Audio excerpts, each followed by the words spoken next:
What Queen Camilla just realized behind closed doors is that the ultimate symbol of her triumph can be stripped away by a single polite administrative memo in less than 48 hours. An unmarked envelope containing a revised asset protocol for the Royal Collection Trust turned her family's grand social ascension into a sudden case of stark commercial desperation. The realization was immediate and freezing as she stared at the high security vault doors that remained firmly shut, denying her family the historic heirlooms she had already promised them. Despite the crown on her head, she was just given a devastating reminder that she is merely a guest in a house that belongs to her rivals. This is the story of a bloodless institutional purge executed with terrifying precision and weaponized restraint. Today, we are going to unpack the quiet, systemic counteroffensive launched by Prince William and Princess Anne to neutralize Camilla's final and most ambitious power grab. We will examine the secret paper trail she attempted to establish to grant her non-royal children access to the sovereign vault, how William uncovered the staggering exploitation of crown property, and the silent, ruthless retaliation that followed. Most importantly, we will analyze the chilling psychological climax that left Camilla to realize that her 30-year campaign to conquer the institution has just been permanently dismantled by a single logistical directive. To understand the absolute devastation of this moment, we have to rebuild the illusion of absolute power Camilla has enjoyed since the coronation. For 3 decades, she played the longest, most patient, and most calculating game in modern royal history. She survived the intense public fury of the 1990s, methodically outlasted her critics, and watched the total institutional erasure of Princess Diana's legacy within the palace walls. Step by step, she replaced the ghosts of the past with her own loyal courtiers, her own family members, and her own favoured press contacts. By the time she stood in Westminster Abbey, watching her own non-royal grandchildren act as pages of honour, the triumph felt total. She believed she had King Charles completely controlled and that her position was unassailable. In her mind, she had successfully transitioned from the realm's most hated mistress to its untouchable matriarch. The magnificent royal residences felt like her personal properties, and the sovereign's authority felt like her ultimate impenetrable shield. This is the profound danger of surviving a long, bitter war of attrition. You begin to mistake sheer endurance for invincibility. Camilla began to operate under the dangerous assumption that the entire machinery of the monarchy was now permanently structured around her comfort, her family, and her commands.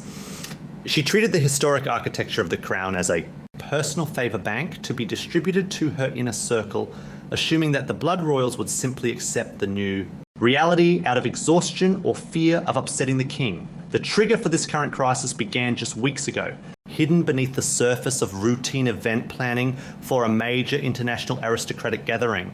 Camilla recognized a stark, uncomfortable reality. Her husband's time on the throne is inherently limited, and her constitutional authority as queen consort vanishes overnight the moment his reign ends. Driven by this commercial desperation, her office began quietly floating a series of sophisticated administrative requests to the Royal Collection Trust, aiming to secure the temporary loan of priceless historic tiaras and royal jewels for her daughter Laura Lopes. It was a calculated attempt to use the visual majesty of the crown to elevate her own bloodline on the global stage, blurring the line between the ancient royal family and the Parker Bowles dynasty. It was a quiet but unprecedented overreach. Behind the scenes, Camilla's strategy relied entirely on the absolute presumption that no one would dare question an administrative directive seemingly endorsed by the Queen. She expected compliance, she expected deference, and she expected the keepers of the vault to quietly hand over the velvet boxes, permanently anchoring her family into the visual heritage of the monarchy. If her non-royal children could wear the historic jewels of the state to a global gathering, it would signal to the entire aristocratic world that Camilla's influence was absolute and that her family had been successfully integrated into the inner sanctum of royal power. But she profoundly underestimated the Prince of Wales and his absolute control over the institutional machinery.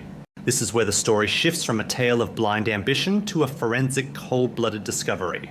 William is no longer just an heir waiting in the wings. He is the active regulator of the institution. Unlike his father, who historically viewed the royal assets through the lens of traditional stewardship and personal philosophy, William approaches the Crown Estate with the cold, data-driven discipline of a modern chief executive officer. He does not view royal land, royal titles, or royal jewels as personal playgrounds for family favors. He views them as a sovereign trust that requires absolute financial integrity and strict boundary enforcement. That detail matters immensely because it was within the modern, automated auditing systems of the trust that the paper trail began to unravel. A routine quarterly review flagged an unusual series of inquiries and modified loan drafts originating from the Queen's office. These were not standard requests for official state banquets, they were highly sophisticated. Legal maneuvers designed to bypass the traditional oversight committees and grant private, non-royal individuals access to historical assets that are constitutionally reserved for the working bloodline. When William and Princess Anne were presented with the audit, they did not launch a dramatic family confrontation or leak angry tirades to the press. The core royals operate with a devastatingly analytical restraint. They do not scream. Instead, William chose the path of weaponized restraint, initiating a total forensic review of every asset request submitted by the Queen's office over the preceding 12 months. For William and Anne, this was not a simple matter of palace politics. It was a direct threat to the institutional integrity of the monarchy, a staggering exploitation of public trust, and a deep insult to the memory of Queen Elizabeth and Princess Diana. The retaliation was executed with the terrifying silent efficiency of a corporate restructuring. Utilizing his absolute legal and financial authority within the estate frameworks, William quietly signed a sweeping administrative directive that established an immediate institutional blockade. The paperwork Camilla had spent months advancing was instantly frozen, starved of its institutional oxygen in a single afternoon. Security clearances for the royal vault were permanently revised under the newly enacted 2026 security updates. When Camilla's staff arrived to finalize the jewelry loans, they were informed by polite but unyielding security staff that their access passes had been deactivated and that all historical assets were strictly reserved for the blood royal lineage. The administrative loophole she had tried to open was welded shut through the ruthless application of protocol. William did not need to raise his voice because he held all the structural leverage. He simply let the rigid architecture of the state execute the purge for him. The true horror of the situation dawned on Camilla late one evening when she realized the full scope of her isolation. Sitting in her private apartments looking over the rejected, heavily restricted operational boundaries of the asset registry, she picked up the phone to appeal to the one person who had always protected her, the king. She expected outrage on her behalf. She expected him to demand that the directive be overturned and that her authority be restored. But as the line rang out unanswered, she was met with a devastating, unnatural silence that changed the reading of everything. Charles did not intervene. The trap had snapped completely shut, and for the first time, Camilla realized that her influence over the king only extends to the exact point where it begins to cost him his crown, leaving her trapped in a kingdom she does not own while her stepson watches from the shadows. The echo of that unanswered telephone line did not merely signify a temporary moment of domestic friction inside the palace. It represented a permanent seismic shift in the gravitational center of the British monarchy. For more than 30 years, King Charles had been Camilla's ultimate shield, a man willing to defy public opinion, political advisors, and even his own mother to secure her place at his side.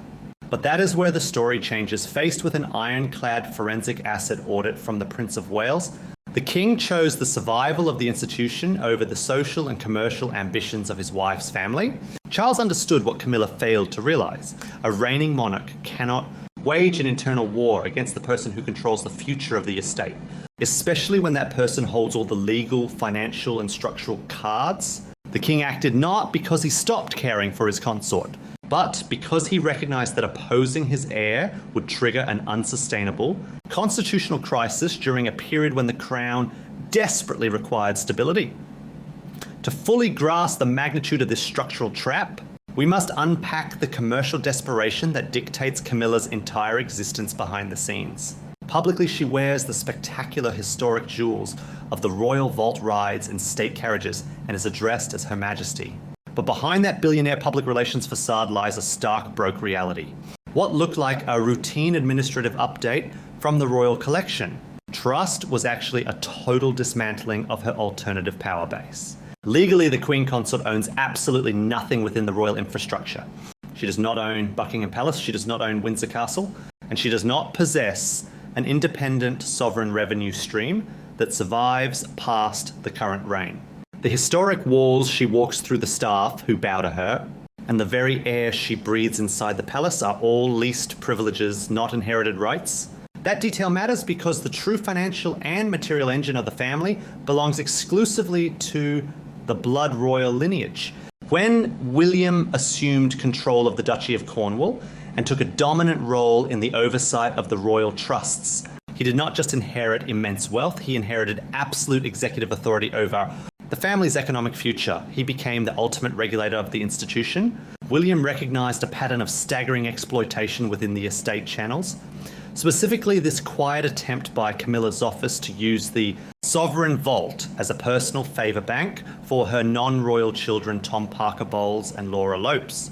By implementing an immediate asset blockade, William effectively starved these commercial ambitions of their institutional oxygen. The administrative loophole Camilla had spent months trying to open was welded shut in a single afternoon, leaving her family completely vulnerable to the cold reality of aristocratic marginalization. This frantic energy stands in devastating contrast to the quiet, uncomplaining sacrifice of Princess Catherine. While Camilla desperately scrambled to manipulate asset registries and secure historic tiaras to validate her own bloodline on the global stage, Catherine operated with the supreme confidence of inevitability. The Princess of Wales does not need to force her way into the inner sanctum or weaponize administrative channels because she is the future of it. Despite facing immense personal and health challenges over the past year, Catherine has never demanded real estate concessions, financial favors, or special jewelry allocations for her family. She has remained steadfast, embodying the exact institutional loyalty and dignity that the crown requires. This is exactly why William's retaliation was so deeply emotional, even if it was executed with cold, bureaucratic precision. William has spent his entire life watching the women he loves be consumed or marginalized by palace maneuvering. He watched the institutional erasure of his mother Diana, and he is now watching his wife secure the royal future under immense pressure.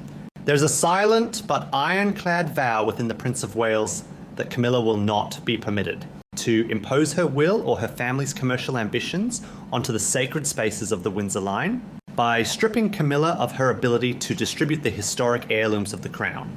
William is not just protecting the treasury, he is drawing a definitive boundary around his wife and his mother's legacy.